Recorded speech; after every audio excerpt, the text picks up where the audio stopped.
warahmatullahi wabarakatuh. Perkenalkan, nama saya Nia Sagitasari dengan NIM 2019 3010068 dan rekan Saya Hirwan Ismail Putra dengan NIM 2019 30185. Di sini kami akan menjelaskan perbedaan antara X-ray konvensional dan X-ray mobile. Yang pertama, untuk X-ray konvensional akan dijelaskan dengan saya sendiri, dan untuk X-ray mobile akan dijelaskan oleh saudari Nia Sagitasari. Oke, langsung aja kita mulai penjelasannya. Oke, bertemu lagi dengan saya. Seperti yang dibilang sebelumnya, di sini saya akan menjelaskan terkait apa itu X-ray konvensional atau pesawat sinar X. Oke, langsung masuk saja ke pembahasannya. Nah, pada pembahasan ini selebihnya nanti akan membahas terkait yang pertama itu pengertian X-ray konvensional, dan yang kedua ada blok diagramnya, dan yang ketiga ada cara kerja dari X-ray tersebut, dan yang keempat ada bagian-bagian, dan yang kelima adalah kesimpulan. Nah, mungkin langsung masuk saja ke pengertiannya.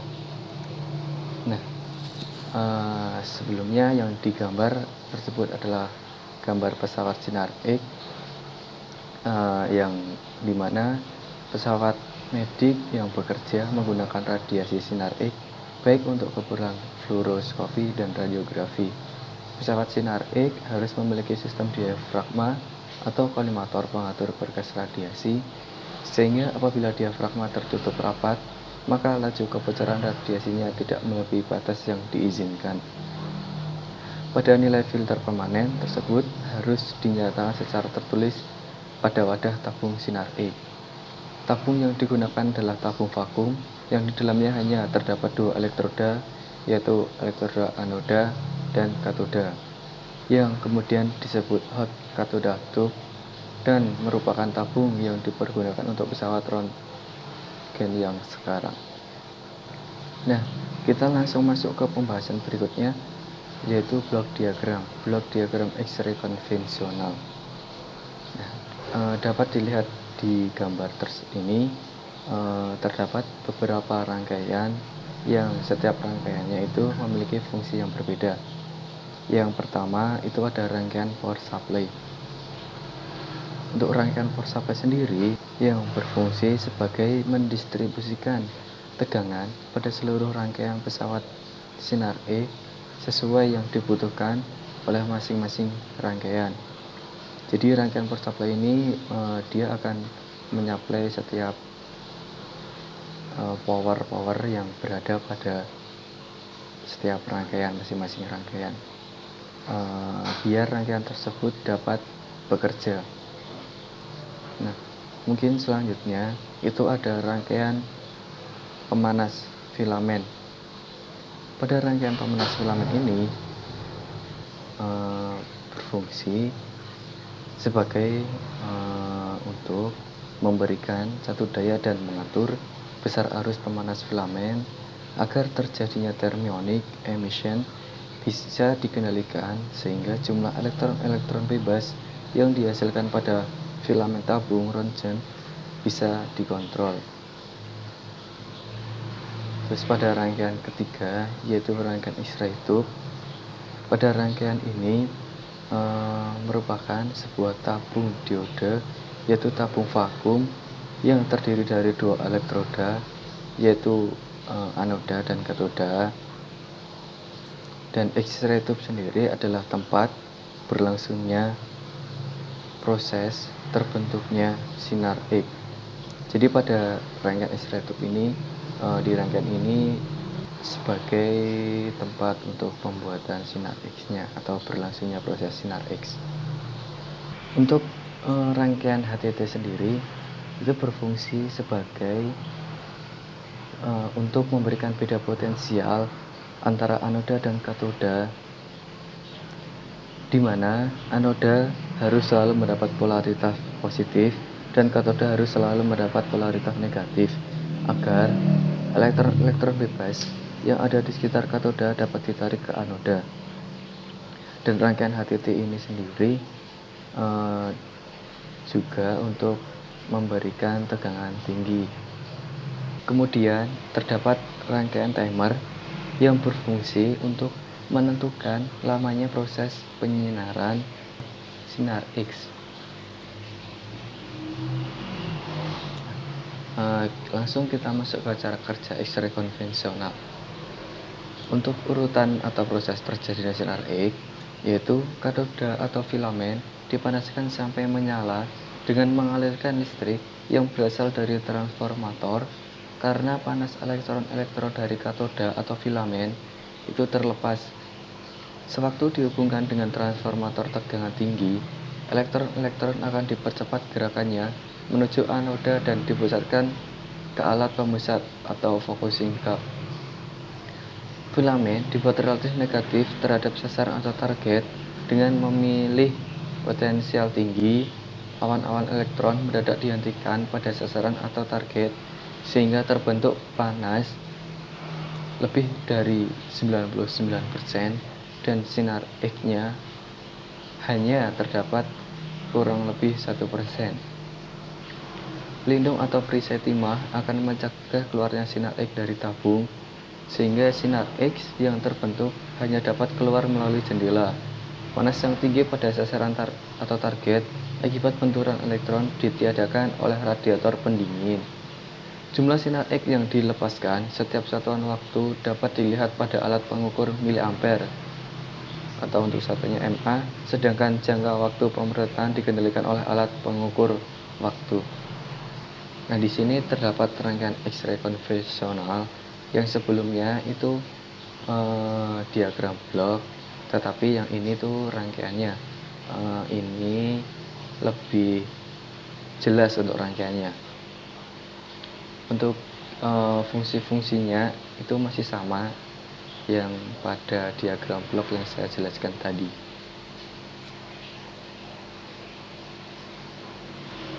Nah, kita langsung masuk ke bagian-bagian X-ray konvensional. Pada gambar tersebut terdapat kontrol panel yang dimana di kontrol panel tersebut terdapat pertama ada main switch. Main switch itu berfungsi sebagai saklar untuk menghidupkan atau mematikan alat pesawat ini. Yang kemudian ada mA meter yang digunakan untuk menentukan besar arus tabung yang masuk dalam proses sinar X.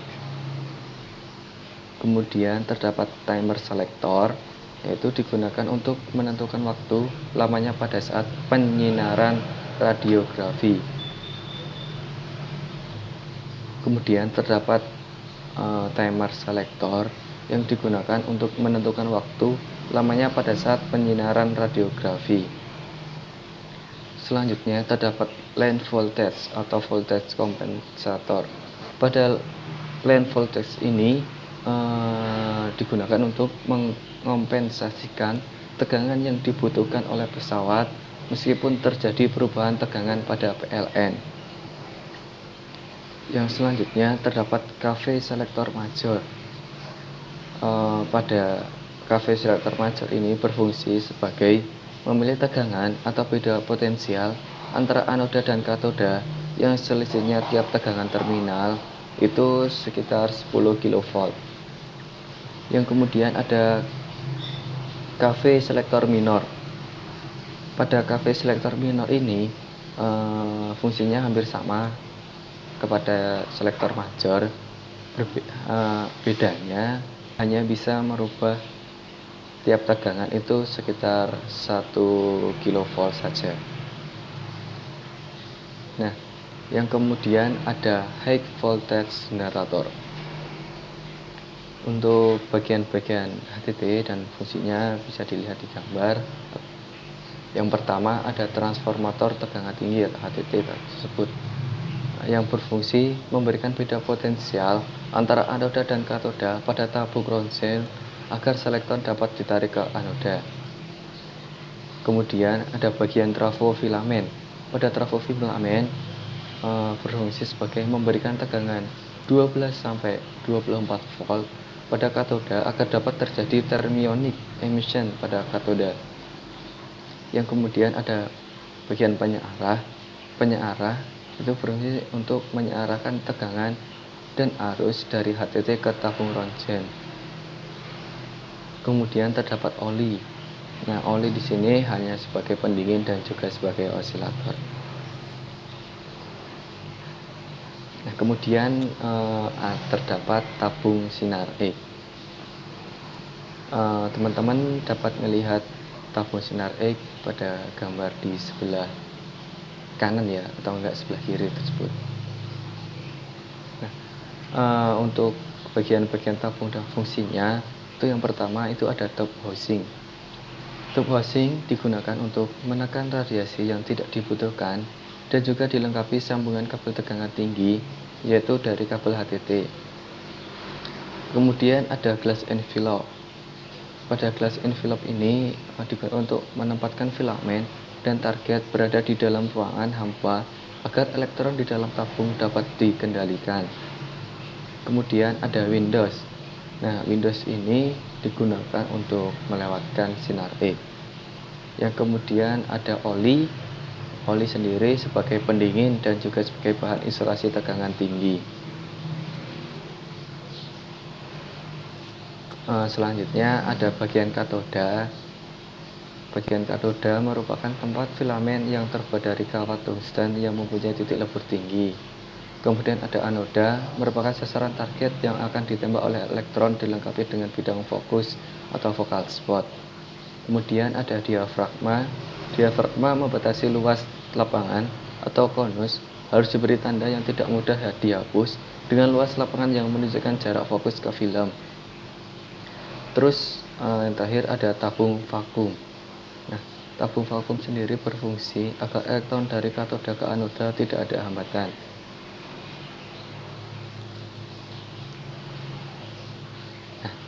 Mungkin dari penjelasan yang saya jelaskan tadi dapat ditarik kesimpulan, yaitu untuk prinsip kerja rangkaian sederhana ini dengan memanfaatkan sinar X untuk pencitraan organ dalam yang tidak kasat mata. Sebagai contoh, untuk mendiagnosa atau melihat organ dalam atau tulang yang patah, maka dengan bantuan pesawat röntgen sinar X membantu untuk pencitraan kondisi tulang yang patah di dalam, sehingga dapat mempermudah untuk membantu pekerjaan dokter. Pesawat röntgen sederhana ini terdiri beberapa komponen, diantaranya yaitu ada tadi yang pertama ada rangkaian power supply, kemudian ada pemanat filamen, kemudian ada rangkaian X-ray tube, dan ada rangkaian HTT, yang terakhir ada rangkaian timer. Rangkaian-rangkaian tersebut berperan masing-masing sehingga menghasilkan fungsi utama untuk pesawat röntgen konvensional ini. Adapun beberapa kelebihan dari pesawat röntgen konvensional ini yaitu prosesnya cepat, mudah, dapat mendeteksi penyakit dalam, serta untuk jangkauan harga yaitu cukup murah. Sedangkan kekurangannya, gambar atau pencitraan yang dihasilkan itu kurang bagus karena superposisi dengan objek lain. Untuk prosedur keselamatan tubuh, sebaiknya tidak berlebihan dalam penggunaan sinar X pada pemeriksaan röntgen agar tidak terlalu banyak radiasi sinar X yang masuk ke dalam tubuh. Terima kasih, thank you. Mungkin selanjutnya untuk terkait X-ray mobile akan dijelaskan oleh Saudari Nia Sevitasari. Di sini saya akan menjelaskan apa itu X-ray mobile. Pengertian dari sinar X-ray mobile yaitu sinar X diagnostik yang dapat dipindah-pindahkan. Jadi sinar X mobile ini alat hampir mirip dengan X-ray konvensional, tetapi alat ini bisa dipindah-pindahkan dan ukurannya kecil, dilengkapi dengan baterai charger atau terhubung langsung dengan catu daya listrik dan roda sehingga mudah untuk dibawa ke ruang pemeriksaan pasien. Kegunaan X-ray mobile ini yaitu fleksibel sehingga memudahkan untuk digunakan dan juga membutuhkan daya relatif sedikit karena mengusung teknologi high frekuensi. Di sini gambar X-ray mobile dengan merek Philips dengan tipe praktik 160. Kemudian cara kerja X-ray mobile ini yaitu alat ini memiliki dua cara kerja. Bisa dari supply tegangan 220 volt AC langsung atau dengan baterai. Alur kerja dari sumber 220 volt itu masuk ke step up trafo lalu ke rectifier yang kemudian ke X-ray tube, di mana di antara rectifier dan X-ray tube terdapat baterai dan kapasitor. Jika baterai terisi, maka dia akan menyalurkan tegangan ke kapasitor. Setelah penuh, kapasitor akan mendischarge ke X-ray tube dan menghasilkan sinar X. Oke, di sini ada blok diagram. Yang pertama itu ada PLN. PLN ini yaitu sebagai sumber tegangan yang digunakan oleh alat X-ray mobile. Kemudian masuk ke power supply. Power supply ini untuk membagi tegangan ke bagian-bagian alat. Kemudian masuk ke microcontroller sebagai bagian alat yang berfungsi untuk memberi perintah ke bagian lain alat untuk bekerja sesuai dengan settingan user. Kemudian masuk ke main kontaktor, bagian alat yang berfungsi untuk mengalirkan tegangan ke bagian-bagian alat. Kemudian ke hand switch. Hand switch di sini itu digunakan untuk expose sinar X-ray. Kemudian ke konsol atau display. Di sini display sebagai alat untuk menampilkan informasi alat dan juga untuk men-setting alat sebelum digunakan. Kemudian filamen. Filamen bagian alat yang berfungsi untuk meneruskan tegangan ke bagian katoda dari tube.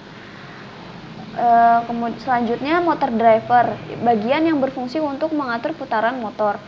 Rotor adalah bagian alat yang berputar di dalam tube yang akan menyebabkan anoda berputar.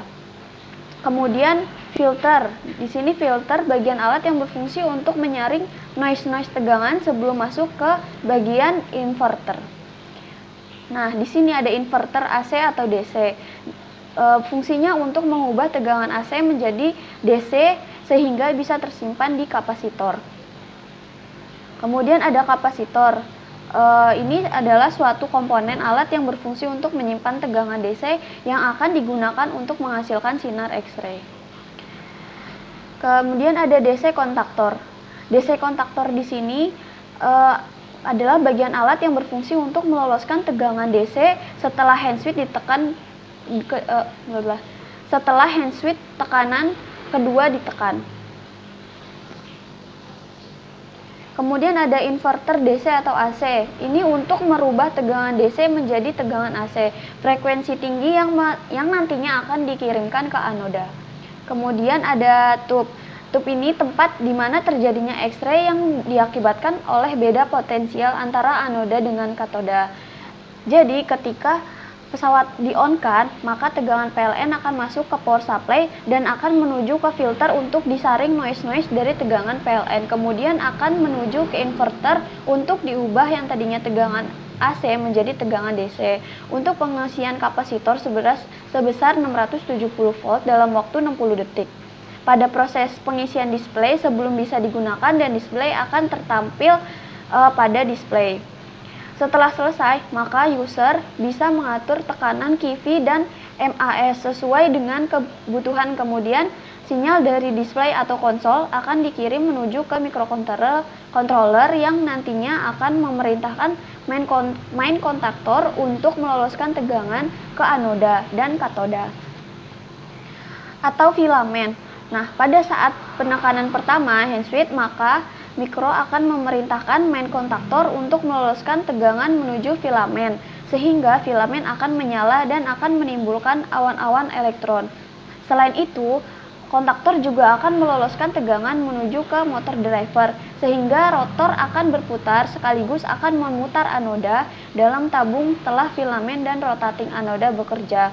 Maka mikro akan mengirimkan sinyal untuk ditampilkan di display untuk memberikan isyarat bahwa penekanan hand switch kedua sudah dapat dilakukan X-ray tersebut.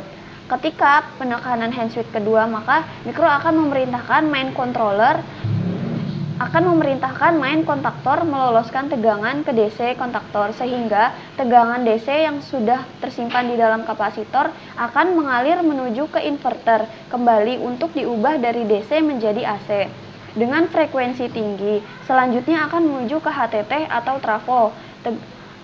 trafo tegangan tinggi untuk dikuatkan tegangannya. Kemudian tegangan akan diserahkan kembali menjadi tegangan DC dan menuju ke rotating anoda yang nantinya akan menyebabkan perbedaan potensial antara filamen dengan rotating anoda, sehingga akan terjadi penarikan elektron-elektron dari filamen menuju ke rotating anoda dan mengakibatkan sinar X-ray terjadi. Sekian dari kami. Wassalamualaikum warahmatullahi wabarakatuh.